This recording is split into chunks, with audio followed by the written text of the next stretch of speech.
Howdy boys and girls, Sicario is here with a new fresh review for a still very hot game, Little Nightmares 2. This is the second game after the release of the Little Nightmares 1, which was amazing at its own.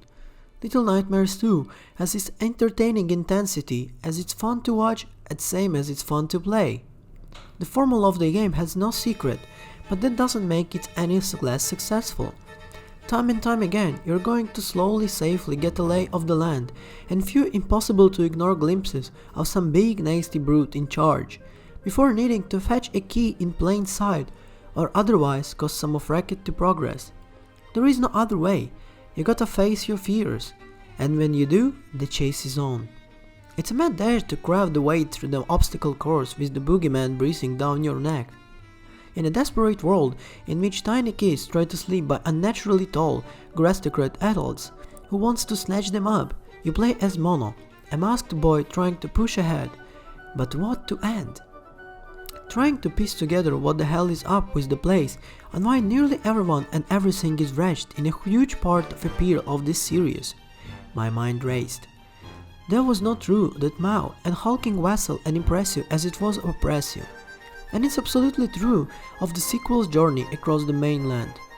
Early on a 6-hour or so platforming adventure, Mono groups up with Six, the hooded protagonist of the Little Nightmare 1. Neither of them are normal, not even by the world standards. They'll need each other's help to travel formidable paths into the city center where a tower waits. There are 5 levels in the game, each with the different visuals, theme and the sick mood. 4 of the 5, including a teacher's school dominated by a long-necked teacher and a hospital overrun with potastic mannequins who shuffle in the dark, are compelling enough that could host their own game. At a glance from a trailer or the game summary, you might think Little Nightmare 2 has co-op support. Let it be clear, it doesn't. Six will stay by Mono's side more often than not, but that doesn't mean you can throw a second player into the mix. She's completely AI controlled, and while there will be visually mirrored hiccups, she stays out of the way when it matters the most, and is an excellent addition to the flow of Little Nightmare's original one. I never felt like I was at the mercy of Six's decision making or that I had to escort her. She'll be there to boost up, catch you for falling apart, or leave a face, and occasionally carrying an important item related to environmental puzzle. You don't have to prompt this action. She's kind of just them as character initially should. I can't imagine this way easy for Tracer to implement, but the payoff was worth it. The partner promise gives the sequel a distinct identity. I'd say that Little Nightmares 2 is less of a core than negative than the first game could be. Mono tends to latch onto climb surfaces more seamlessly, and he won't randomly walk off a narrow ledge because the camera angle tripped you off and you weren't perfectly angling your path to compensate. That said, the sequel is still challenging.